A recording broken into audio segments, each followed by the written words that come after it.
Hello, Part 3 students. As you have finished your end sem exam and looking forward for the practical exam. And I think there may be some queries and anxieties in your mind with regard to practical exam. So through this video lecture, I would like to guide you with regard to the practical, especially of research methodology. So the pattern of the question, as you can see in the slide, could be question number 1, research process and data interpretation, 10 marks, numerical problem, 2 marks, article and photos, 6 marks. I think article you have already written, you have to bring it in the printed format and you will be asked a question. Then Viva Voice, 3 marks, class record, 4 marks. So this will be the pattern of your exam. So prepare according to this format. So now what could be asked for the question number 1 and 2?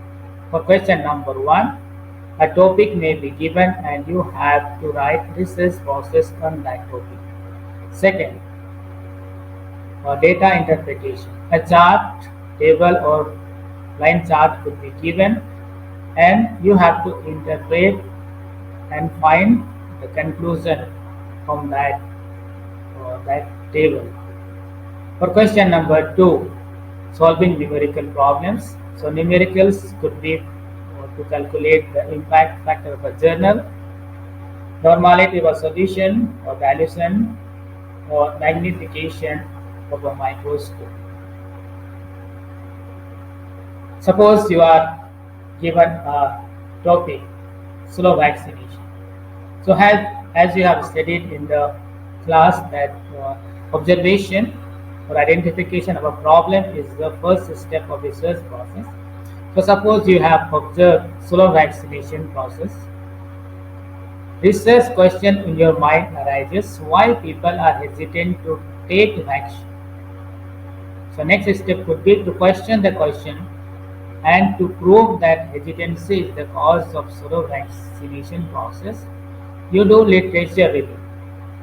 Collect different theories on hesitancy, how hesitancy has been the cause of slow process, and make a hypothesis that hesitancy is the cause of slow vaccination process. But this hypothesis is not yet proved. To prove this hypothesis, you do some data collection, you have to collect some evidence, and you have to interpret this data. You have to do data analysis, and based on data analysis you find some result and do some discussion, then you finally give a conclusion. So this is the research process. So you have to write like this. Okay, for question number 1, instead of topic, a table or chart could be given and you have to interpret. Based on the data, what conclusion you can draw as we do data analysis. So this could be the pattern for your practical exams. So prepare accordingly. And I won't be there for your practical exam. Also teachers will be there. They will help you. They will evaluate you. So prepare accordingly. So all the best for your exams as well as for